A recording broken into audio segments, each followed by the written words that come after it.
ஸ்தோத்திரம் உண்டாகட்டும். நாம் தேவ சமூகத்தில் நாம் நம்மை தாழ்த்தி படைப்போம். இந்த மாலை வேளையும் கூட தேவன் நம்மோடு கூட இருக்கிற அப்படின்னா நாம் நன்றி செலுத்துவோம். தேவனை நாம் ஸ்தோத்திரிப்போம். தேவாதி தேவனே ஸ்தோத்திரம், ராஜாதி ராஜனே ஸ்தோத்திரம், கர்த்தாதி கர்த்தனே ஸ்தோத்திரம், சர்வ வல்லவரே ஸ்தோத்திரம். தேவாதி தேவனுக்கும் ராஜாதி ராஜனுக்கும் கர்த்தாதி கர்த்தனுக்கும் ஆண்டவரே தூயாதி தூயவருக்கும் வானாதி வானவருக்கும் சர்வ வல்லவருக்கும் ஆண்டவரே வல்லாதி வல்லவருக்கும் ஸ்தோத்திரம். ஆண்டவரே ஸ்தோத்திரம் ஸ்தோத்திரம் ஸ்தோத்திரம் ஸ்தோத்திரம் ஸ்தோத்திரம் ஸ்தோத்திரம் ஸ்தோத்திரம். இந்த மாலை வேளையிலே உம்முடைய நாமத்தை நாங்கள் போற்றி புகழ உதவி செய்வீராக.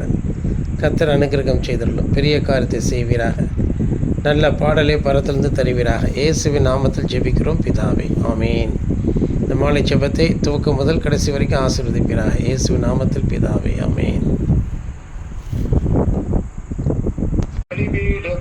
என்னை பரனே தொடக்கிறேனே இந்த வேலை, அடியேனை திருஷ்டித்தம் போல ஆண்டு நடத்திடுவே, அடியேனை திருஷ்டித்தம் போல ஆண்டு நடத்திடுவே. கல்வாரியின் நண்பீனை கண்டு ஓடி வந்தேன், கழுவும் திருரத்தாலே கரை நீங்க இருதயத்தை, நீரின்றி என்னாலே பாரில் ஏதும் நான் செய்திட இயலே, சேர்ப்பீரே வழுவாது என்னை காத்து மக்காய் நிறுத்தி, கல்வாரியின் நன்மேனே கண்டு ஓடி வந்தேன், கழுவும் திருரத்தாலே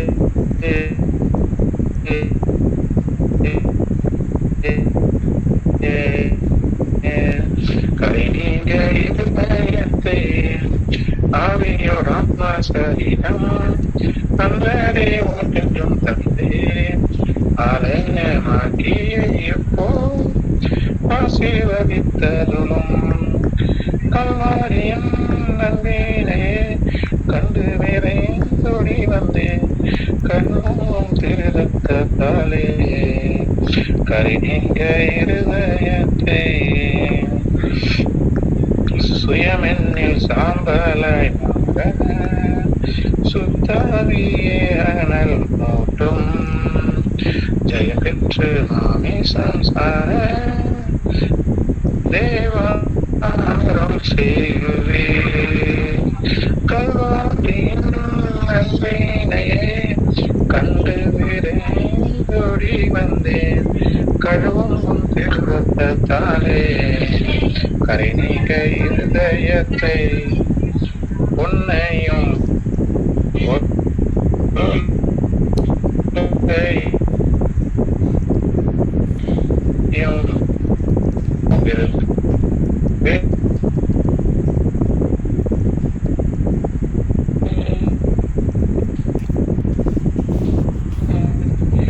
மண்ணின் வாழ்வையும் வெறுத்தே, மன்னவன் இயேசுவின் சாயல் இவ்விடத்தை கண்டதான், கல்வாரியின் நன்மேனையே கண்டு வேறே ஓடி வந்தேன், கழுவும் திருரத்தாலே கரை நீங்க இருதயத்தை. ஆமென்.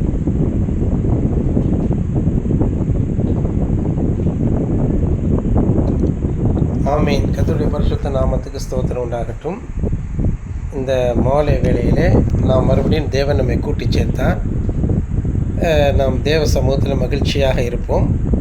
நாம் வேத வாக்கியங்களுக்கு நேராக கடந்து செல்வோம். இந்த நாளைய தினம் ஆராதனைக்கு ஒரு ஆயத்த நாளாக இருக்கும். சரி, இப்பொழுது ஏசாயா 60:18 எடுத்து வாசிப்போம். அதை எடுத்து வாசியா மணியரசன், வாசியா.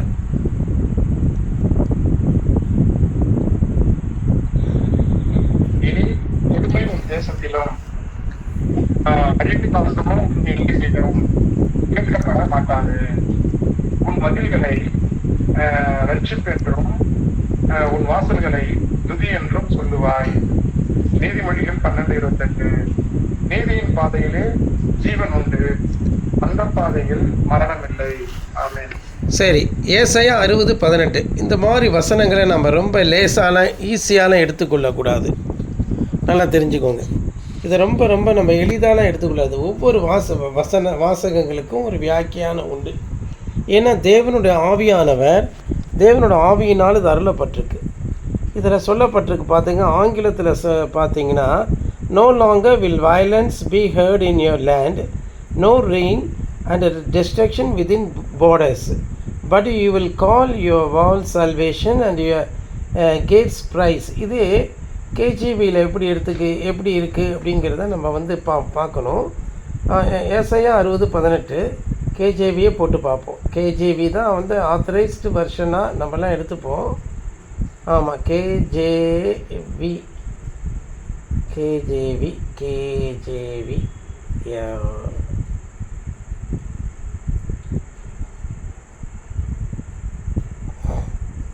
ஆத்தரைஸ்டு வெர்ஷன், அதாவது 60:18. ஓகே,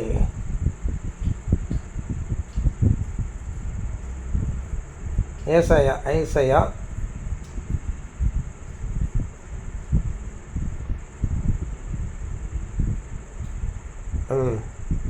அதில் என்ன போட்டிருக்கு அப்படின்னா, violence shall no more be heard in thy land, wasting and not destruction within thy borders, but thou shalt call thy wall salvation, thy gates praise. Okay, நல்லா தெரிஞ்சுக்கோங்க. இதை என்ன சொல்கிறாரு அப்படின்னு கேட்டிங்கன்னா, கொடுமை உன் தேசத்திலும் அழிவும் உன் எல்லைகளிலும் கேட்கப்பட மாட்டாது. அதாவது இந்த வானத்தையும் பூமியும் தேவன் சிருஷ்டித்தார், பூமியானது வெறுமையும் ஒழுங்கின்மையுமாக இருந்ததுன்னு பார்க்குறோம். ஆமாம், அப்போ ஏன் வெறுமையும் ஒழுங்கின்மையுமாக இருந்தது என்றால், தேவன் ஆதியிலே வானத்தையும் பூமியும் சிருஷ்டித்தார். அந்த காலகட்டத்தை நம்மால் நிர்ணயிக்க முடியாது. ஏன்னா டைம் ஸ்பேஸ் என்று சொல்லக்கூடியது ஒரு இல்லூஷன். அது ஒரு இடத்துல ஒரு விதமாகவும் இன்னொரு இடத்துல இன்னொரு விதமாகவும் இருக்கும். தேவனுக்கு ஒரு நொடி என்பது 1000 நாள் போலவும் 1000 வருஷங்கள் போலவும் அதுக்கு மேலேயும் போகும். ஒரு நொடி பொழுதை அவர் முடிவில்லாத நாட்களுக்கு அவரால் ஒப்பிட முடியும்.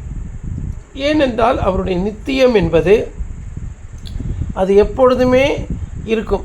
அதில் இறந்த காலம் கடந்த காலம் என்பது கிடையாது. எப்பொழுதுமே நிகழ்காலமாகவே இருக்கும். நிகழ்காலம் என்று ஒன்று இருப்பதாகவே இருக்காது. அது நித்தியம். ஆமாம், அப்படிங்கும்போது நித்தியம் என்பது எல்லாவற்றையும் அங்கே பைத்தியமாக்கி விடுகிறது. எல்லாவற்றையும் அங்கே என்ன வெறுமையாக்கி விடுகிறது, வாய்டாக்கி விடுகிறது. அப்படிங்கும்போது பாருங்கள், தேவன் இந்த காலம் என்பதை ஒரு குழப்பம் மனிதர்கள் புரிந்து கொள்ள முடியாதபடிக்கு அவர்களுடைய தந்திரத்தில் அவர்களை பிடிப்பதற்காக அதை குழப்பமாக்கி இருக்கிறார். ஆமாம், பாபிலோனிலே அவர் வெளிப்பட்ட பொழுது மனுஷருடைய பாஷைகளை தாறுமாறாக்கி குழப்பங்களை ஏற்படுத்தினார் பார்க்கிறோம். அதே போல் மனுஷர்கள் புரிந்து கொள்ளாதபடிக்கு இந்த டைம் ஸ்பேஸ் போன்ற கான்செப்டை தேவன் உருவாக்கி அவர்களை தேவன் குழப்பி விடுகிறார். ஏன் அதை செய்கிறான்னு கேட்டிங்கன்னா, தேவனை அவரே சிருஷ்டிகர் என்றும் அவரே சகலத்தையும் செய்ய வல்லவர் என்பதும் அவரே ஆராதனைக்கு உரியவர் என்றும் அவரே பெரியவர் என்பதையும் அவர் ரூபகாரப்படுத்துவதற்கு அப்படி செய்கிறார். அவரை யாரும் எதிர்த்து கேள்வி கேட்க முடியாது. அவரை நாம் கேள்வி கேட்பது அனாவசியமானது. அவரை கேட்க வேண்டிய அவசியம் என்ன? நம்மை அவர் எந்த கேள்வியும் கேட்கவே நம்மால் இயலாத அன்பானவர்களே. அவரை நாம் கேள்வி கேட்க நாம் முற்படுவோம் என்றால் மிகுந்த அவமானம் அடைந்து விடுவோம். ஏனென்றால் ஒரு குயவன் ஒரு பானையை உருவாக்க விரும்புகிறான் என்று வைத்துக் கொள்ளுங்கள். அந்த களிமண் அவனோடு வாக்குவாதம் செய்ய முடியுமா? செய்வதற்குத்தான் அதுக்கு உயிர் உண்டா? அப்படியே அவைகள் ஆனாலும் கூட இந்த பூமியில் காணப்படுகிற ஒவ்வொரு மண்ணுக்கும் ஓரளவு உயிர் இருக்கத்தான் செய்கிறது. என்னவென்றால் அது உயிராக இல்லாவிட்டால் அது பயன்படாத ஒரு பிரயோஜனமாகிவிடும். ஆனாலும் கூட அது எதிர்த்து கேள்வி கேட்பதில்லை. அது மிதியிட்ட களிமண்ணுக்கு அதன் மேலே ஒரு குயவனுக்கு அதிகாரம் இருப்பது போல நம்மை உண்டாக்கின இந்த சர்வ சிருஷ்டிகளுக்கும் அவர் என்ன விதமாக அவர் நடத்த விரும்புகிறாரோ அதை தடுக்கவோ அதை எதிர்த்து கேள்வி கேட்கவோ அவைகளுக்கு உரிமை கிடையாது. அவர் நல்லவர் என்பதும் அவர் உத்தமர் என்பதும் அவரிடத்தில் அநீதி இல்லவர் என்பதும் உண்மை என்பது நாம் விசுவாசிக்கிறோமே. ஆனால் சில சமயங்களில் அவர் செய்வது அநீதி போலவும் அக்கிரமம் போலவும் அது அவருக்கு ஞானம் இல்லை என்றும் பைத்தியகரத்தனமான காரியங்களை ஏன் செய்கிறார் என்றெல்லாம் நம்முடைய மனம் கேள்வி கேட்கும். ஆனால் உண்மையிலேயே அவர் எல்லாவற்றையும் நேர்த்தியாக அதனுடைய காலத்திலே அதனுடைய காரியங்களை செய்து முடிக்கிறார். அவர் நீதியை சரிகட்டியவராக இருக்கிறார். அவர் எல்லாவற்றையும் செய்கிறார், சரியாக செய்கிறார். ஒரு ஓவியத்தை துவங்க முன்பு அவன் ஏதோ கிறுக்குவது போல இருக்கும். ஆனால் உண்மையிலே அவன் கிறுக்குகிறவன் அல்ல. அவனுக்கும் அதே போல் ஒரு வாகனத்தை செலுத்துகிறவன் அது மோதுவது போல இருக்கும். ஆனால் அவன் மோத மாட்டான். அவனுடைய மைண்டில் எல்லாமே இருக்கும். ஒரு சிற்பத்தை செதுக்க போகும் பொழுது அது ஏதோ அவன் செய்வது சரியில்லாதது போல இருக்கும். ஆனால் அது அப்படி அல்ல. அவன் முடிக்கும் பொழுது ஆரம்பம் அற்பமாக இருக்கும், முடிவு சம்பூர்ணமாக இருக்கும். அதே போல தான் தேவனுடைய ஒவ்வொரு காரியங்களுமே ஆரம்பத்தில் நமக்கு புரிவதில்லை. அப்பொழுது நாம் எதிர்த்து கேள்வி கேட்போம் என்றால் அங்கு நாம் பைத்தியக்காரர்களாக ஆகிவிடுவோம். தேவனை எதிர்த்து கேட்பதற்கு நமக்கு எந்த விதமான அருகதையும் இல்லை, ஞானமும் இல்லை, புத்தியும் இல்லை. அப்படி போல தான் இந்த வேத வாக்கியங்களை அவர் நமக்கு தந்திருக்கிறார். அந்த வேத வாக்கியங்களை நம்மால் அவ்வளவு எளிதாக புரிந்து கொள்ள முடியாது, ஆனால் விசுவாசிக்க முடியும். ஆமாம், ஏனென்றால் நாம் புரிந்து கொள்ள முயற்சிப்போம் என்றால் அங்கு தோற்றுவிடுவோம். ஆனால் அதை விசுவாசிக்க முற்படுவோம் என்றால் நாம் வெற்றி பெறுவோம். விசுவாசம் என்பது ஒரு குருட்டு நம்பிக்கை இல்லை, அது ஆழ்ந்த ஒரு வெளிப்பாடு. உள்ளான மனதிலே தேவன் நமக்கு கொடுக்கக்கூடிய ஒரு வெளிப்பாடு. ஆமாம், நாம் நினைப்போம் இந்த ஊழியக்காரர் அப்படி பண்ணுகிறார் இப்படி பண்ணுகிறார், அவருக்கு போதுமான அளவுக்கு அறிவு இல்லைன்னு சொல்லி. ஆனால் உண்மையிலே நீங்கள் உட்காந்து யோசித்து பார்த்தீங்கன்னா ஊழியக்காரரை இயக்குவது அந்த ஊழியக்காரனே அல்ல, அவருக்கு பின்னாடி இருக்கக்கூடிய தெய்வ சக்தி, தெய்வத்தினுடைய ஞானம், தெய்வ நிதானம். அதனால தான் என்னை விட்டு எல்லோரும் தூரமாக ஓடி போகிறாங்க. சுரேஷ் ஓடி போயிட்டான், செல்வம் ஓடி போயிட்டான், ஜெயக்குமார் தூரத்தில் இருந்துகிட்டே பார்த்துட்டு வருவதற்கு பயந்துக்கிட்டு இருக்கான் அந்த பையன். பாண்டியன் உண்மையிலே ஒரு பைத்தியமாக தான் ஆகலை, அந்த மாதிரி நிலையில் தான் இருந்துக்கிட்டு இருக்கான் அவன். மற்றவர்களெல்லாம் பல்ல கடிச்சிட்டு இருக்கிறாங்க. ஏன், எதுக்கு பல்ல கடிக்கணும்? யோசிச்சு பாரு. அன்போ சித்ராவோ எதுக்கு பல்ல கடிக்கணும்? உங்களால் என்ன செய்ய முடியும் இந்த ஊழியக்காரனை எதிர்த்து? நீங்கள் ஒழுங்காக இந்த ஆராதனைக்கு அடங்கி இருந்தாலே போதுமானது. நீங்கள் இந்த முன்னாடி அடங்கி இருந்தாலே போதுமானது. ஏன் வீணான வெட்டி வேலையை செய்கிறீர்கள்? உங்களுடைய பிள்ளைகளெல்லாம் அடங்க செய்யுங்க. அதாவது அன்பு என்பவள் தன்னுடைய பிள்ளையை அடங்க செய்யணும். இந்த ஊழியக்காரனுக்கு மேலாக கொண்டு போயிடலாம். என் புருஷன் நாங்கள்லாம் தாழ்த்தப்பட்டிருந்தோம், ஒடுக்கப்பட்டிருந்தோம், நாங்கள் எளிமைப்பட்டிருந்தோம், நாங்கள் இப்போ மறுபடியும் எழுந்து கட்டுவோம் அப்படின்னா தேவன் என்ன சொல்கிறாரு? ஊழியக்காரனுக்கு எதிர்த்து ஒரு காரியத்தை நீங்கள் கட்டினீங்கன்னா தேவன் இடிக்க மாட்டாரா? எவ்வளவுக்கு எவ்வளோ நீங்கள் அதை கட்டினீங்களோ அவ்வளோக்கு இடிப்பார். இந்த ஊழியக்காரனுக்கு முன்பதாக சவால் விட்ட அநேகர் உண்டு. உத்தராவதி என்பவன் சவால் விட்டுருக்கான், ஆசீர்வாதம் என்பவன் சவால் விட்டுருக்கான், சுரேஷும் சவால் விட்டு தான் வாழ்ந்துக்கிட்டு இருக்கான், செல்வம் சவால் விட்டு வாழ்ந்துட்டு இருக்கான். ஆனால் அவர்கள் இடிக்கப்படக்கூடிய நாள் வரும் பொழுது அது மகா பரிதாபமாக இருக்கும். அதனால தான் இந்த ஊழியக்காரன்ட்ட யாருமே ரொம்ப போய் வெட்டி வீராப்பை காண்பிக்க வேண்டிய அவசியம் இல்லை. ஆமாம், இப்போ ஹமாஸ் தீவிரவாதிகள் இஸ்ரவேலை ஒம்புழுத்தானுங்க, ஒரு 1000 பேரை கடத்தி கொண்டு போனானுங்க. ஆனால் அவர்கள் தரப்பிலே கிட்டத்தட்ட லட்சக்கணக்கில் செத்து போகிறத நம்ம பார்க்குறோம். இவன் 1000கணக்கில் கொண்டு போனால் அவன் லட்சக்கணக்கில் அங்கே கொலை செய்கிறத அவர்கள் கொலை செய்யப்படுவதும் அந்த ஒட்டுமொத்த காசா பகுதியுமே சுடுகாடாக மாறினதை நம்ம பார்க்குறோம். அழுகி பிண நாற்ற குவியல்கள் தான் அங்கே காணப்பட்டுருக்கு. அது தேவையா? அதே போல் பெகல்காமில் 28 பேரையும் 29 பேரையும் அவன் கொன்றான் என்றால் அதை விட பயங்கரமாக வாங்கி கட்டி கொண்டான் பாகிஸ்தான். ஏதாவது ரெட்டாலியேட் அவன் பண்ணான்னா திருப்பி அவன் வாங்கி கட்டிப்பாங்கிறது தான் இந்திய இராணுவம் சொல்லுது. இதனால் அவமானப்பட்டது பாகிஸ்தான் மாத்திரமல்ல, அமெரிக்காவும் சைனாவும் ரொம்ப அவமானப்பட்டுடுச்சு. அவர்களுடைய பிஸ்னஸ் படுத்துருச்சு அதில் பாதாளத்தில். அவர்களுடைய ஏர்கிராஃப்ட்ஸ், அவர்களுடைய ஏர் டிஃபென்ஸ் சிஸ்டம் எல்லாமே போயிடுச்சு. F-16 ஜே சீரீஸில் இருக்கக்கூடிய அவர்களுடைய எல்லா சிஸ்டமும் படுத்துருச்சு. ஆமாம், இது தேவையா பாகிஸ்தானுக்கு?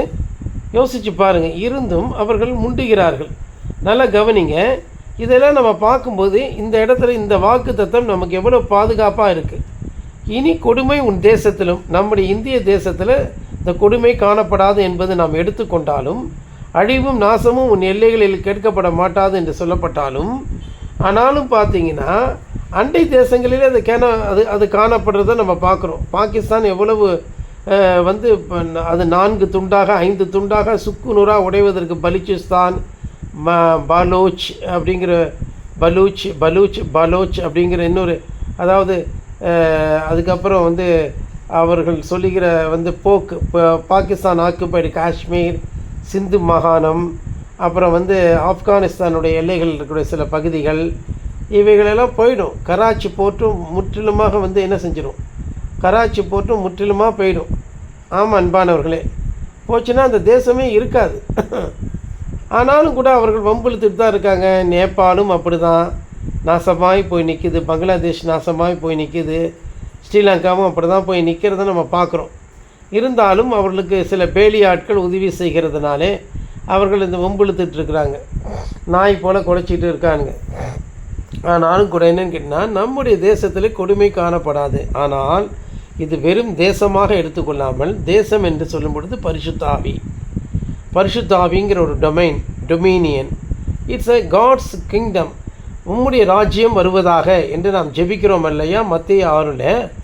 அதுதான் அவருடைய ராஜ்யம் வந்துவிட்டது, ஏற்கனவே நம் மத்தியில் தான் இருக்குது. உங்களுக்குள் தேவனுடைய ராஜ்யம் இருக்கிறதே என்று லூக்கா 18 நம்ம படிக்கலையா? லூக்கா 18 நம்ம படிக்கிறோம். ஆமாம், தேவனுடைய ராஜ்யம் உங்களுக்குள் இருக்கிறதே என்று அவர் சொல்கிறார். ஆமாம், தேவனுடைய ராஜ்யம் உங்களுக்குள் இருக்கிறதே நாங்கள் சொல்லப்படுறதை நம்ம பார்க்குறோம்.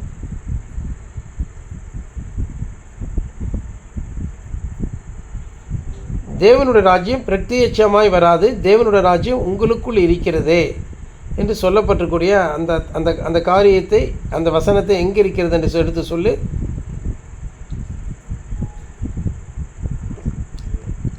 லூக்கா மாலை 5:21 வசனத்தில் இயேசு பரிசேயர்களுக்கு பதில் அளிக்கையில், இதோ இங்கே என்றும் அதோ அங்கே என்றும் சொல்லப்படுகிறதற்கும் ஏதுவாக இருக்காது, இதோ தேவனுடைய ராஜ்யம் உங்களுக்குள் இருக்கிறதே என்று கூறினார். இந்த வசனம் தேவனுடைய ராஜ்யம் என்பது நம் உள்ளத்தில் இருக்கும் ஆவிக்குரிய அனுபவம் என்பதை விளக்குகிறது. அது லூக்கா 17ஆம் அதிகாரம் எத்தனாம் வசனம்? லூக்கா 17ஆம் அதிகாரம் 21ஆம் வசனம். அதுக்கு அடுத்த வசனம் 22ஆம் வசனத்தை வாசி. 22 பின்பு அவர் சீஷர்களை நோக்கி, மனுஷகுமாரனுடைய நாட்களில் ஒன்றை காண வேண்டும் என்று நீங்கள் ஆசைப்படுங்காலம் வரும், ஆனாலும் அதை காண மாட்டீர்கள். சரி, இப்படி சொல்லப்பட்டிருக்கு பாருங்க. அப்போ என்னன்னு கேட்டிங்கன்னா, இது சீஷர்கள் உயிரோடு இருக்கக்கூடிய காலகட்டத்தில் வரக்கூடிய காரியம் அல்ல. அது சீஷர்கள் இறந்து 2000 வருஷங்களுக்கு பின்பு இந்த தேவனுடைய ராஜ்யம் அங்கே காணப்படுங்கிறார். அதாவது தேவனுடைய ராஜ்யம் உங்களுக்குள்ளே இருக்கிறதே என்று பரிசேயர்கிட்ட சொல்லிட்டார். ஆனால் அதுக்கப்புறம் என்னன்னு கேட்டிங்கன்னா, அந்த தேவனுடைய ராஜ்யம் கடைசி காலத்திலும் அது தோன்றும். அதை தான் இந்த இடத்துல சொல்லியிருக்கிறார். அப்போ இந்த தேசத்திலே கொடுமை உன் தேசத்திலே இனி கொடுமை உன் தேசத்திலும் அழிவும் நாசமும் உன் எல்லைகளில் கேட்கப்படாது. அப்போ சபைக்கு தேவன் ஒரு தெளிவான ஒரு எல்லையை தீர்மானித்திருக்கிறார். இது ஆவிக்குரிய எல்லை. இது எல்லாராலையும் புரிந்து கொள்ளக்கூடாது இருக்கிறது அன்பானவர்களே. இது ஒரு ஆவிக்குரிய எல்லையாக, ஆவிக்குரிய விசேஷமாக காணப்படுகிறது. இது ஆவிக்குரிய தேசமாக இருக்கிறது. இந்த தேசம் கண்களுக்கு தெரியாத ஒரு தேசம். அது கிறிஸ்துவுக்கும் மணவாட்டிக்கும், அதாவது அவருடைய சபைக்கும் உள்ள இரகசிய பிணைப்பு. இதை ஒருவரால் அறிய முடியாது. எப்படின்னு கேளுங்களேன். இப்போ சமீப காலமாக அறிவியலில் ஒரு பெரிய முன்னேற்றத்தை உண்டு பண்ணிக்கிட்டு இருக்கிறாங்க.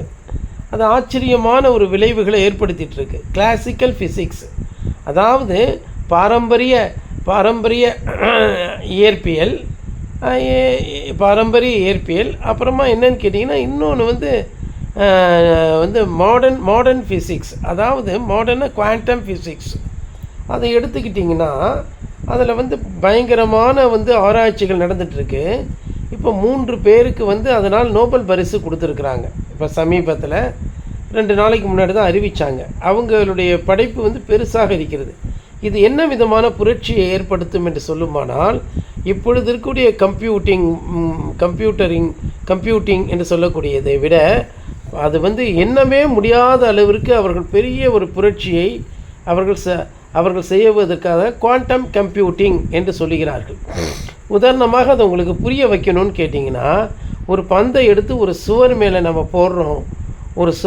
போடுறோம் அப்படின்னு வச்சுக்கிட்டோன்னா அது திரும்பிக்கிட்டு வரும். எத்தனை முறை நீங்கள் அடித்தாலும் அது திரும்பி தான் வரும். ஆனால் இந்த குவாண்டம் தேரியில் அது நுண்ணிய தேரி. அதில் ஒரு எலக்ட்ரானை ஒரு சிவற்றின் மேல் வீசினால் அந்த சிவற்றுக்கு அந்தாண்ட பக்கம் போயிடும். அந்தாண்ட பக்கம் போயிடும். அது எப்படி போகுது அப்படின்னு கேட்டிங்கன்னா, அணுவை விட அந்த துகள் ரொம்ப சின்னதாக இருக்கிறது. அதான் இப்போ அணுக்கருக்குள் கூட சப்பாட்டாமிக் பார்ட்டிகளில் இவர்கள் கடைசியாக கண்டுபிடித்தது ஸ்ட்ரிங் என்கிற ஒரு ரப்பர் பேண்டு மாதிரி ஒரு பொருளை கண்டுபிடிச்சிருக்காங்க. அதுதான் ஸ்ட்ரிங் தியரியுமாங்க. அது எல்லாமே அவர்கள் கண்டதில்லை. ஏன்னா அணுவையே நீங்கள் பார்க்க முடியாது. அணுவை அதுவே பார்க்க முடியாது. ஏன்னா அதை ஒரு நுண்ணோக்கியில் பார்க்கவே முடியாது. அணுவையே பார்க்க முடியாது. அப்படிங்கும்போது எப்படி நீங்கள் போய் அந்த அணுவினுடைய உட்கருவில் இருக்கக்கூடிய அந்த ரகசியத்தை எப்படி பார்ப்பீங்க? அப்போ அது எப்படின்னு கேட்டிங்கன்னா, ஒரு அணுவை இந்த பிரபஞ்சம் அளவுக்கு பெருசாக்கினோம் என்றால், அதாவது உலகம் அளவிற்கு மாத்திரமல்ல, அதில் இருக்கக்கூடிய நடுவில் இருக்கக்கூடிய அந்த ஸ்ட்ரிங் ஆனது ஒரு சென்டிமீட்டர் வரும், அவ்வளோதான். அப்போ இந்த ஒரு அணுவை அவ்வளோ பெருசாக்குனா, இந்த பிரபஞ்சம் அளவுக்கு பெருசாக்குனா அது உள்ளுக்குள்ள இருக்கக்கூடிய அந்த ஸ்ட்ரிங் என்னக்கூடிய அந்த பொருள் அது ஒரு சென்டிமீட்டர் வரும், அவ்வளோதான். ஒரு சென்டிமீட்டர் தான் வரும். அப்படின்னா அந்த எந்த அளவுக்கு நுட்பமாக இருக்குது பார்த்தீங்களா? அதனால தான் அதுக்குள்ளாக ஒரு பொருளை நிறைய எம்டி ஸ்பேஸ் இருக்கிறதுனால ஒரு எலக்ட்ரானை அது வழியாக டப்புன்னு தூக்கி எரியும் பொழுது அது அண்ணாண்ட பக்கம் போயிடுது. இது இப்படி செய்யும் பொழுது இதை வைத்து அவர்கள் என்ன செய்கிறார்கள் என்றால், கணினியிலேயே அவர்கள் 101010 என்று சொல்லக்கூடிய பூலியன் தியரியை பயன்படுத்துகிறார்கள். ஆனால் இந்த கம்ப்யூட்டர் இந்த குவாண்டம் கம்ப்யூட்டிங்கில் ஒரு பொருள் ஒரே சமயத்தில் பல இடங்களில் இருக்கக்கூடிய சக்தியை பெற்றிருக்கிறபடினால், உதாரணத்துக்கு என்னை குவாண்டம் அளவுக்கு என்னை சிறியவனாக்கிவிட்டால் நான் 1,00,000 பாலச்சந்திரனாக அங்கே ஆகிவிடுவேன். ஆமாம், 1,00,000 பாலச்சந்திரனாக மாறிவிடுவேன். அப்போ 1 கோடியோ 1,00,000மோ இன்னும் எவ்வளோ வேணாலும் மாற்றிவிடலாம். ஒரே சமயத்தில் பல இடங்களில் இருப்பேன். ஒரே சமயத்தில் நான் எந்த இடத்திலும் இருக்க முடியும். ஆமாம், என் பிதாவின் வீட்டில் அநேக வாசஸ்தலங்கள் உண்டு என்று சொன்னார் அல்லவா? அப்போ அதே போல் தான் இது என்னென்னா, அந்த அளவுக்கு நம்ம நுண்ணியமாக மாறிவிட்டோம் என்றால், அணுவை விட மிகவும் சிறியவர்களாக மாறிவிட்டோம் என்றால், நான் 1,00,000 பாலச்சந்திரனாகி 1,00,000 காரியங்களை நான் செஞ்சுக்கிட்டு இருப்பேன். ஆமாம், அப்படி போல் இப்போ குவாண்டம் கம்ப்யூட்டர் இது உங்களுக்கு சொன்னால் புரியாது. இது அவங்களுக்குமே பார்வையில் பார்க்கவில்லை. அவர்கள் கணக்கு ரீதியாக தான் அதை போடுகிறார்கள். அதை ஃபார்முலாவை போட்டு ஹைப்போதீட்டிக்கலாக தான் வச்சுருக்காங்க. ஆனால் அதை ப்ராக்டிக்கலுக்கு கொண்டு வரும்போது கம்ப்யூட்டர் டெக்னாலஜி எங்கேயோ போயிடும். அப்போ ஒன்று என்பது 0வாகவும் இருக்கும், 1ஆகவும் இருக்கும். 0 என்பது 1ஆகவும் இருக்கும், 0வாகவும் இருக்கும். அது எந்த இடத்துல எப்படி இருக்கணுங்கிறத அந்த கம்ப்யூட்டர் புரிஞ்சுக்கிட்டு நம்ம கேட்ட அடுத்த நிமிஷமே அது டப்புன்னு அது செலக்ட் பண்ணி கொண்டு கொடுத்துரும். இப்போயும் நீங்கள் அப்படி தானே பிரதர் சொல்லுது அப்படின்னா கொஞ்சம் நேரம் எடுத்துக்குது. இல்லாட்டினா ரொம்ப சிக்கலான ஒரு கணக்கை நம்ம சொன்னோம்னா அது அதை கணக்கு போகிறதுக்கு அது கொஞ்சம் நேரம் எடுத்துக்கிட்டு அது போய் இருக்குது. ஆனால் இந்த குவாண்டம் கம்ப்யூட்டிங் அப்படிங்கும்போது அந்த இடத்துல ஒரு டனலிங் அப்படின்னு ஒரு டனலை அமைச்சிக்கிட்டு டப்புக்குன்னு அது எஸ்கேப் ஆகி போயிடுறதுனால விரைந்து செயல்படக்கூடிய கணினிகளை அவர்கள் உருவாக்க முடியும். இதை IBM, கூகுள் இவர்களெல்லாம் முயற்சி செஞ்சுக்கிட்டு இருக்கிறாங்க. இன்னும் அனுபவத்துக்கு வரலை குவாண்டம் கம்ப்யூட்டிங்னு. அப்போ இதை எதுக்கு நான் சொல்கிறேன் அப்படின்னு கேட்டிங்கன்னா, தேவன் இதற்கெல்லாம் அப்பாற்பட்டவராக இருந்து அவர் நம்மை ஒரு நிமிஷம் ஒரு இமைப்பொழுதிலே மறுரூபமாக்கி விடுவார். நம்முடைய இந்த மாம்ச சரீரம், இந்த மாம்ச தேகம் நிச்சயமாகவே மாறி போய்விடும். இந்த மாம்ச தேகத்திலே நாம் பட்ட கஷ்டமும் துன்பமும் நீங்கிவிடும். அன்பானவர்களே, இந்த மாம்ச தேகத்திலே நாம் படுகிற எல்லா மாம்சமும் இரத்தமும் தேவனுடைய ராஜ்யத்தை சுதந்திரிக்க முடியாது. ஆனால் நம்முடைய சரீரத்தை அவர் சாவுக்கு ஏதுவான அந்த சரீரத்தை சாவாமை உள்ளதாக மறுரூபப்படுத்தும் பொழுது நாம் குவாண்டம் கம்ப்யூட்டர்லாம் மிஞ்சி போய்விடுவோம். ஒரு சுவருக்குள்ளாக நாம் புகுந்துடுவோம். எப்படின்னு கேளுங்களேன். உத்திராபதி என்பவன் வீட்டிலே நாம் ஆராதனை நடத்தி கொண்டிருக்கும் பொழுது அந்த இடத்துல ஒரு தூதனுடைய ரெக்கையை பார்க்குறோம். ஆனால் அந்த தூதனுடைய உடம்பு அந்த செவுத்துக்கு போய் அண்ணாண்ட இருக்குது. அவனுக்கு அந்த செவுத்து ஒரு பேரியராக, அதாவது ஒரு தடுப்பு சுவராகவே இல்லை. அவன் எல்லாவற்றையும் அவன் வெளியிலிருந்து பார்த்தாலும் உள்ளூட என்ன நடக்குதுன்னு தெரியும். ஒரு மனுஷன் ஒரு ரூமுக்குள்ளே ஒரு அக்கிரமம் பண்ணுறான் அப்படின்னா அந்த தூதன் வெளியிலேருந்து அதை பார்க்க முடியும். ஏன்னா அந்த சுவரே கிடையாது. ஏன்னா அந்த சுவருக்குள்ளே சுவரை ஊடுருவி பார்க்கக்கூடிய அளவுக்கு சக்தி யாருக்கு உண்டு? அந்த தூதனுக்கு உண்டு. ஆம் அன்பானவர்களே, ஆகவே அவனுக்கே அப்படி இருந்தால் தேவனுடைய முன்பாக நாம் எவ்வளவு நிர்வாணமும் நம்ம வெளியரங்கமுமாக இருக்கிறோம் என்பது பாருங்கள். அதனால் யாரும் ஏமாற்ற முடியாது, பொய் சொல்ல முடியாது. ஆகவே இப்படிப்பட்ட சர்வ வல்லமுள்ள தேவனை தான் நம்ம தேவனாக உடையவர்களாக இருக்கிறோம். அப்படின்னாலே இந்த நாட்களில் இருக்கக்கூடிய அநேக கிறிஸ்தவர்கள் வெள்ளையடிக்கப்பட்ட கல்லறைகளாக இருக்கிறார்கள், மாய்மாலக்காரர்களாக இருக்கிறார்கள். உலக மனுஷன் தன்னை நீதிமான் என்றும் தன்னை நல்லவன் என்று சொல்வானா, அவனை பார்த்து எள்ளி நகையாடுவார். இந்த ஆறுமுகம் ஒரு பயலை கொண்டு வந்தானே, அவனை பார்த்து அவன் மனசில் எவ்வளவு மலம் இருக்கிறதுங்கிறது அவருக்கு தெரியும், எவ்வளோ அற்ப பயன் தெரியும் இல்லையா? அவனையும் சேர்ந்துக்கிட்டு அவனை பெருமையாக நம்ம நினச்சோம்னா நாமளும் எவ்வளோ அற்ப பய அப்படின்னு தேவன் நம்மளை நினைப்பார். புரியுதா? நாமெல்லாம் ஆவிக்குரியவர்கள், ஆவிக்குரிய பிரகாரம் சிந்திக்கணும். அற்ப பயல்களெல்லாம் போய் நம்ம என்ன செய்ய முடியும்? ஒன்றும் செய்ய முடியாது. அப்போ இந்த ரட்சிக்கப்படாத அற்ப பயில இருந்தான்னா இன்றைக்கி ரட்சிக்கப்பட்டேன்னு சொல்லக்கூடிய அநேக கிறிஸ்தவர்கள் வெள்ளையடிக்கப்பட்ட கல்லறைகளாக அவமான சின்னங்களாக தான் இருக்காங்க. நீங்கள் கண்ணை மூடிட்டு யாரையுமே அப்படி நம்ம நினைக்கலாம். எப்படிப்பட்ட நல்லவன் கூட அவன் பொல்லாத போர்வையில் தான் ஒளிஞ்சிக்கிட்டு இருக்கான். ஆட்டுத்தோலை போர்த்தின ஓநாய்கள் என்று சொல்லியிருக்கிறபடி இப்போ சுரேஷ் அப்படிப்பட்ட ஒரு ஓநாயாக தான் இருக்கான். சுரேஷ் அறிவில்லாதவனாக இருக்கான். ஒழுங்காக இருந்து சபைக்குள்ளே வந்திருந்தான்னா பிரச்சனை கிடையாது. பாண்டியன் ஏன் இப்படி முட்டாளாக இருக்கணும்? ஏன் இப்படி முட்டாளாக இருக்கணும்னு கேட்குறேன் நான். புரியுதா? ஆகவே எல்லாமே வெளியரங்கமாகவும் நிர்வாணமாக இருக்கும் பொழுது நாம் இந்த நாட்களில் இந்த வசனத்தை நம்ம எப்படி எடுத்துக்கொள்ள வேண்டும் என்றால், இது கொடுமை உன் தேசத்திலும் அழிவு உன் நாசமும் உன் எல்லைகளிலும் கேட்கப்பட மாட்டாது. நம்முடைய இந்திய தேசம் மாத்திரம் கிடையாது. நல்லா தெரிஞ்சுக்கோங்க. இந்த வாக்குத்தத்தத்தை நம்ம பிடிச்சிக்கிட்டோம்னா நம்முடைய சபை தான் அந்த தேசம். பரிசுத்த ஆவியானவர் இந்த சபையில் இருக்கிறார். அதில் என்ன கிடையாது? அழிவு கிடையாது, நாசம் கிடையாது. அதில் இருக்கக்கூடிய செவனமாக இருந்தாலும் டீச்சரமாக இருந்தாலும் மணிமேகலையாக இருந்தாலும் எல்லாம் ஆரோக்கியமாக இருப்பார்கள். மணியரசனாக இருந்தாலும் மணிமேகலையாக இருந்தாலும், அதாவது ஆறுமுகமாக இருந்தாலும், ஆமாம் சகோதரி உமாவாக இருந்தாலும் நாம் எல்லோரும் பாதுகாக்கப்பட்டிருக்கிறோம். நமக்கு இருக்கக்கூடிய பாதுகாப்பு யாருக்குமே கிடையாது. வியாதி வருவது போல இருக்குமானால் வியாதியிலே நாம் சாக மாட்டோம். எப்பக்கத்தில் நாம் நெருக்கப்பட்டு ஒடுங்கி போகிறதில்லை, கீழே தள்ளப்பட்டும் நாம் ஒடுங்கி போகிறதில்லை. ஆமாம் அப்படின்னு சொல்லப்படலையா? எப்பக்கத்தில் நெருக்கப்பட்டும் என்கிற வசனம் நம்ம படிச்சிருக்கோமே. ஆமாம் நம்ம அந்த வசனத்தை கூட பார்ப்போமே. நாங்கள் எப்பக்கத்தில் நெருக்கப்பட்டு ஒடுங்கி போகிறதில்லை சொல்லி,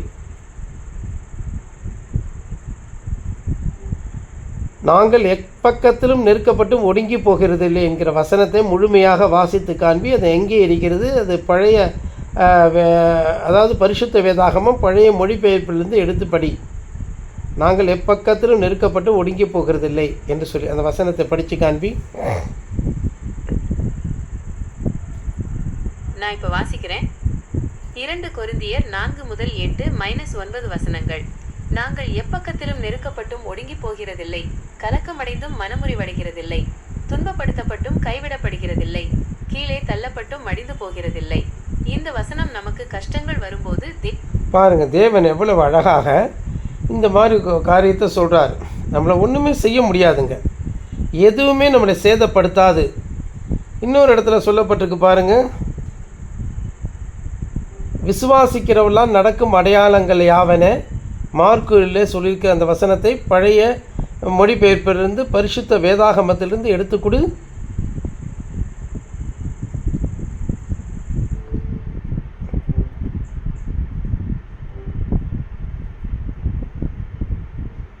மார்க் எழுதின சுவிசேஷத்தில் சொல்லப்பட்டிருக்கக்கூடிய விசுவாசிக்கிறவெல்லாம் நடக்கும் அடையாளங்கள் யாவன என்கிற பகுதியை பழைய வேதாகமத்திலிருந்து பரிசுத்த வேதாகமத்திலிருந்து பழைய மொழிபெயர்ப்பிலிருந்து tamil.ov என்னிலிருந்து எடுத்துக்கொடு.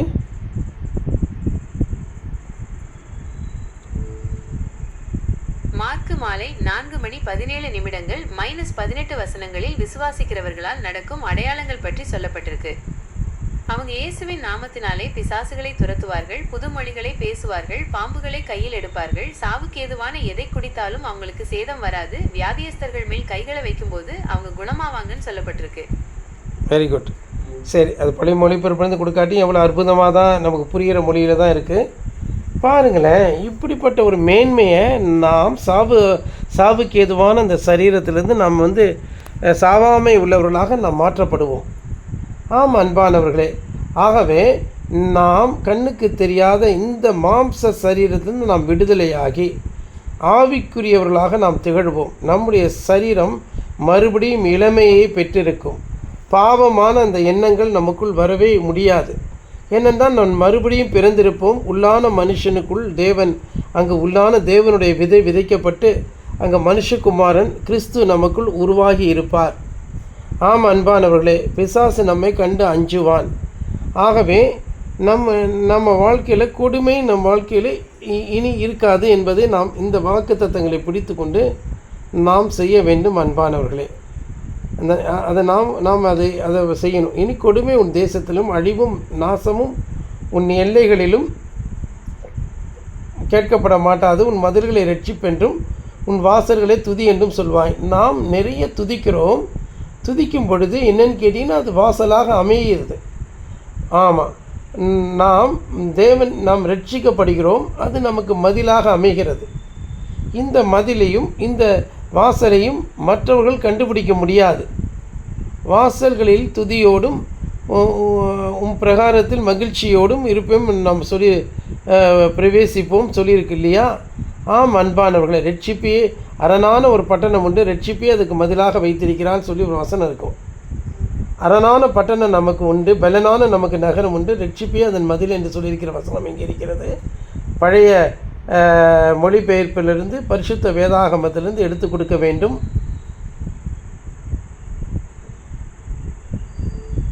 ஆமாம், அது ஏசாயா 26:4 இருக்கு. கர்த்தர் நித்திய கன்மலையாயிருக்கிறார், கர்த்தராகிய யெகோவா என்றென்றைக்கும் நித்திய கன்மலையாயிருக்கிறார். இந்த வசனம் தேவன் என்றென்றைக்கும் மாறாதவர், நம்பகமானவர் சொல்லுது. அந்த வசனம் இல்லப்பா, பலனான நகரம் நமக்கு உண்டு, ரட்சிப்பையே அதற்கு மதிலாக வைத்திருக்கிறார் என்கிற வசனத்தை எடுத்துக்கொடு. நீங்கள் கேட்கும் வசனம் ஏசாயா 26:1. அந்த நாளிலே யூதா தேசத்திலே பாடப்படும் பாட்டாவது, பலனான நகரம் நமக்கு உண்டு, ரட்சிப்பையே மதில்களும் அரண்களுமாக கட்டினார். இது ஒரு நம்பிக்கை தரும் வசனம். அது ஆங்கிலத்தில் KJV-யிலிருந்து எடுத்துக்கொடு. KJV. Sure. Isaiah chapter 26 verse 1 from the KJV says, "In that day shall..." Continue. King James version என்பதன் சுருக்கமே KJV. இது 1611. இந்த பாரு அந்த வசனத்தை இங்கிலீஷ் KJV-யிலிருந்து எடுத்துக்கொடு. Isaiah 26:1.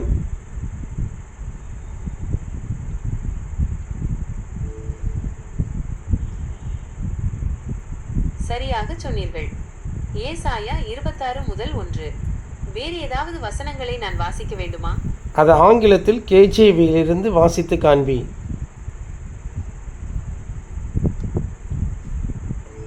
மன்னிக்கவும், நான் ஏற்கனவே அந்த வசனத்தை கேஜேவியில் வாசித்துவிட்டேன். வேறு ஏதாவது வசனங்களை நான் வாசிக்க வேண்டுமா? அதே வசனத்தை மறுபடியும் வாசி, நான் சரியாக கேட்கவில்லை.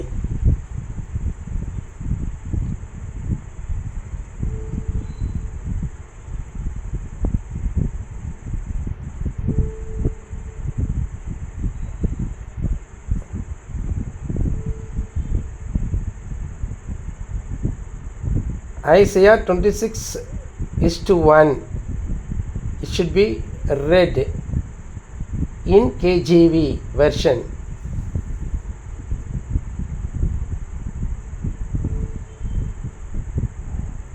நிச்சயமாக ஏசாயா 26:1 கேஜேவியிலிருந்து, In that day shall this song be sung in the land of Judah. We have a strong city. Salvation will God appoint for walls and bulwarks. இது அப்படி தமிழில் மொழிபெயர்.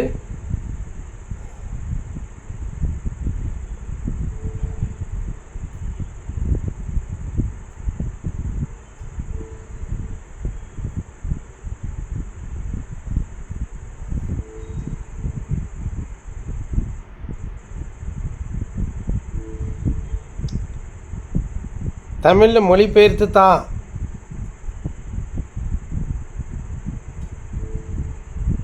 Do it at once.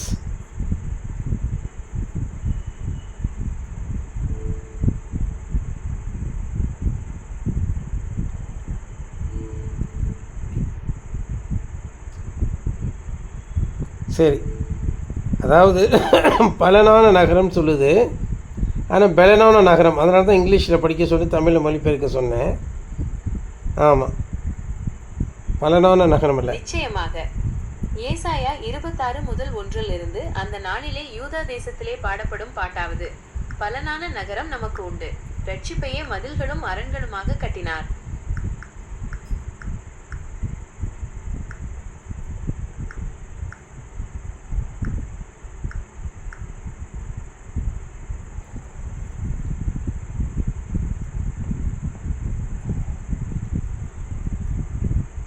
Network கொஞ்சம் late ஆகும்போது கொஞ்சம் இதாகுது. சரி, பரவாயில்ல. சரி, இப்போ தேவன் பாருங்கள், நமக்கு எப்படிப்பட்ட ஒரு ஸ்ட்ராங்கான பாதுகாப்பை தேவன் கொடுத்துருக்கிறார். நம்ம நல்லா தெரிஞ்சுக்கோங்க, நம்ம அஸ்திபாரமும் ஸ்ட்ராங்காக போடப்பட்டிருக்கு. நாம் சுற்றிலும் வேலியை தேவன் ரட்சிப்புங்கிற வேலியை அடைச்சிருக்கிறாரு. நம்ம வாயில் துதியை கொடுத்து அதுக்கு ஒரு அற்புதமான பலனை கொடுத்து எதிரிகளை வீழ்த்துகிறார். அதுக்கு வாசலும் வைக்கிறார். அந்த நகரத்துக்கு ஒரு வாசல் உண்டு, அந்த வாசல் வழியாக நம்ம பிரவேசிப்போம். அதே போல் எதிரிகளுடைய வாசலையும் நம்ம முறியடிப்போம், சத்துருக்களோட வாசலையும் முறியடிப்போம். ஆம் அன்பானவர்களே, நம்முடைய விசுவாசமே உலகத்தை ஜெயிக்கிற ஜெயம் என அறிந்து கொண்டு இந்த நாட்கள் நீங்கள் கலங்காது இருந்து இந்த வசனங்களை பிடித்து கொள்ள வேண்டும் என்று விரும்புகிறேன். இந்த வசனங்களை நீங்கள் என்ன செய்யணும்? ஆமாம், அதை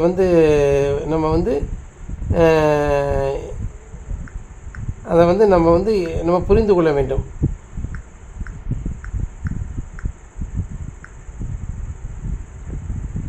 அதை தான் தேவன் இந்த இடத்துல சொல்கிறாரு. பலனான நகரம் சொல்கிறது கூட பலனான நகரம் தப்பாக சொல்லுது. சரி, அதுவும் பாருங்கள், இனிஷியல் ஸ்டேஜில் தான் இருக்குது. ஒருவேளை குவாண்டம் கம்ப்யூட்டிங் வந்துன்னா இன்னும் நுட்பமாக அது சொல்லுன்னு நான் நம்புகிறேன். சரி, போகட்டும். இப்போ பாருங்கள், இனி கொடுமை உன் தேசத்திலும் அழிவும் நாசமும் உன் எல்லைகளையும் கேட்கப்படாது. உன் மதில்களை ரட்சிப்பென்றும் உன் வாசல்களை துதி என்றும் சொல்லுவாய். அதுக்கு கீழே உள்ள வசனம், நீதியின் பாதையில் ஜீவன் உண்டு. நீதிமொழிகள் 12:28. அந்த பாதையில் மரணம் இல்லை என்று அது சொல்லுது. நமக்கு அழகாக அப்படி விவரிக்குது அன்பானவர்களே. ஆகவே நாம் கலங்காமல் இருந்து திகைக்காமல் இருந்து நாம் தேவனை ஸ்தோத்திரிப்போம், துதிப்போம். ரொம்ப மிகுந்த மன மகிழ்ச்சியோடு நாம் காணப்படுவோம். ஆம் அன்பானவர்களே, சகோதரி உமா அவர்கள் ஜெபம் பண்ணுங்க.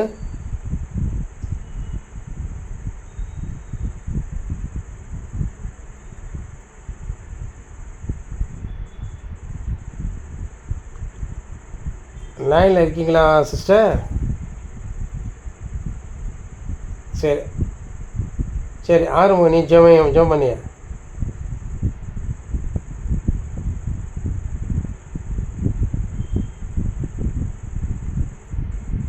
ஸ்தோத்திரிக்கிறோம் தகப்பனே, இந்த ஸ்தோத்திரிக்கிறோம் இந்த ஈவினிங் பிரேயரை ஸ்தோத்திரிக்கிறோம். எங்களை ஒவ்வொருவரையும் நீர் பலப்படுத்தும்.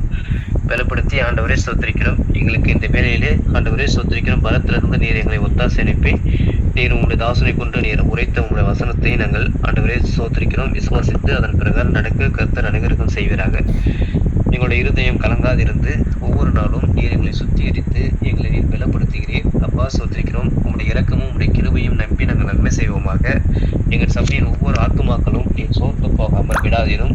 ஆண்டவரே நாங்கள் சோர்ந்து போகாமல் நற்கிரிகளை செய்து கனமும் மகிமையும் அழியாமல் தேடுகின்ற அளவுக்கு எங்களை வழி நடத்துவீராக.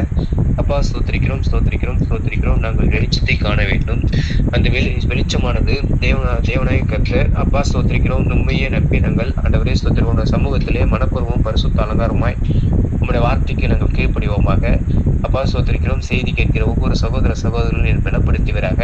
ஆண்டவரே ஸ்தோத்திரிக்கிறோம். இந்த செய்தியானது ஆண்டவரே இன்னும் கேட்கிற ஒவ்வொரு சகோதரருடைய குடும்பத்திலும் சமாதானம் சௌக்கியம் ஆரோக்கியம் உண்டாயிருப்பதாக. இது ஆண்டவரே ஸ்தோத்திரிக்கிறோம். இது ஸ்தோத்திரிக்கிறோம். இந்த தேவனாகிய கர்த்தருடைய சபை. இந்த சபையிலே நாங்கள் முடிவு பரியந்தம் நாங்கள் நிலைத்திருந்து அதிக கனிகளை கொடுப்போமாக. பிதாவானவர் எங்களை ஆண்டவரே ஸ்தோத்திரிக்கிறோம். கனமுள்ள பாத்திரத்திற்கு நீ எங்களை ஆண்டவரே சுத்திகரித்துக் கொண்டிருக்கிறீர். நாங்கள் ஆண்டவரே ஸ்தோத்திரிக்கிறோம். உம்முடைய ரட்சிப்பின் பாத்திரத்தை நாங்கள் எடுத்துக்கொண்டு கர்த்தருடைய நாமத்தை நாங்கள் தொழுது கொள்வோமாக. அப்பா ஸ்தோத்திரிக்கிறோம். இன்னும் வரும் நாட்களிலே ஆண்டவரே ஸ்தோத்திரிக்கிறோம். எல்லாவித துறைத்தனங்களும் ஆண்டவரே தேவனுக்கு கீழ்பட்டிருக்க அப்பா ஸ்தோத்திரிக்கிறோம். நாங்களும் மனப்பூர்வமும் ஆண்டவரே பரிசுத்த அலங்காரமுள்ளவர்களாய் காணப்படவும் ஆண்டவரே ஸ்தோத்திரிக்கிறோம். உங்களுடைய வசனத்திற்கு நாங்கள் ஆண்டவரை காத்திருந்து புது பலன் அடையவும் உண்மை ஸ்தோத்திரிக்கிறோம்.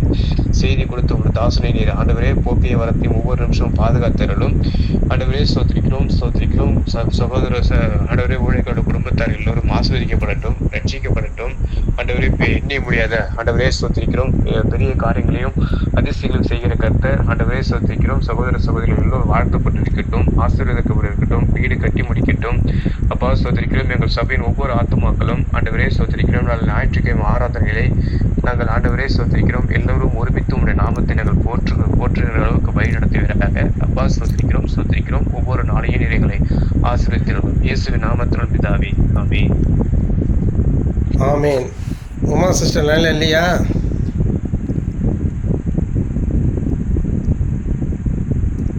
எங்கள் தேவனாகிய கர்த்தாவே, சர்வ வல்லவரே, நீதிபரரே, இந்த வசனத்தின்படி பெலனான நகரம் எங்களுக்கு உண்டல்லவா? ரட்சிப்பே அதன் மதிலாக வைத்திருக்கிறீர், துதியே அதில் வாசலாக இருக்கிறது. இனி இந்த கொடுமை எங்கள் தேசத்தின் மேல் கேட்கப்பட மாட்டாது. ஆமாம் ஆண்டவரே, நீ சொல்லியிருக்கிற வசனத்தின்படி ஆக கடவுது ஐயனே. நாங்கள் நன்றியோடு நாங்கள் ஸ்தோத்திரிக்கிறோம். ஆமாம் ஆண்டவரே,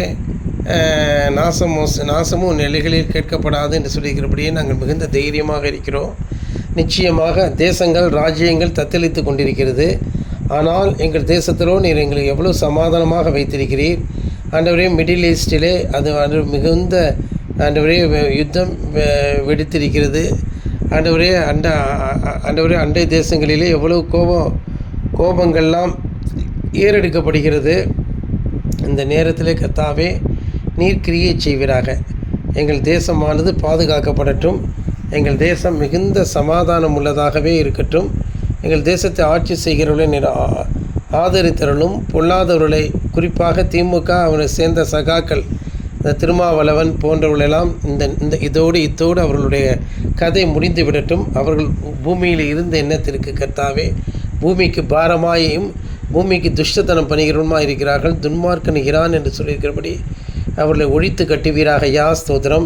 அதே போல் இந்திய தேசமுக்கும் இருக்கக்கூடிய பொல்லாத ராகுல் காந்தி, ராஜீவ் அவருடைய தாய், அவருடைய சகோதரிகள் மற்றும் மம்தா பானர்ஜி, அந்த லல்லு பிரசாத் யாதவ், இன்னும் ஆம் ஆத்மி கட்சி, இன்னும் பல பொல்லாதவர்கள் அந்த தேசத்துக்கு எதிரியாக இருக்கிறார்கள். ஆண்டவரே, எல்லாரையும் வீழ்த்தி அவளை அவமானப்படுத்தவும் இல்லை என்று ஆக்கவும் கர்த்தர் கிரியை செய்யும். கம்யூனிஸ்டுகளும் ஒழிந்து போவார்களாக. காங்கிரஸ் என்கிற கட்சி நிச்சயமாக அவர்கள் கூட துன்மார்க்கிலிருந்து களை எடுக்கப்பட்டு அது ஒரு ஆரோக்கியமான ஒரு கட்சியாய் மாறுவதாக கர்த்தர் கிரியை செய்வீராக. ஆண்டவரே, உமக்கு ஸ்தோத்திரம்.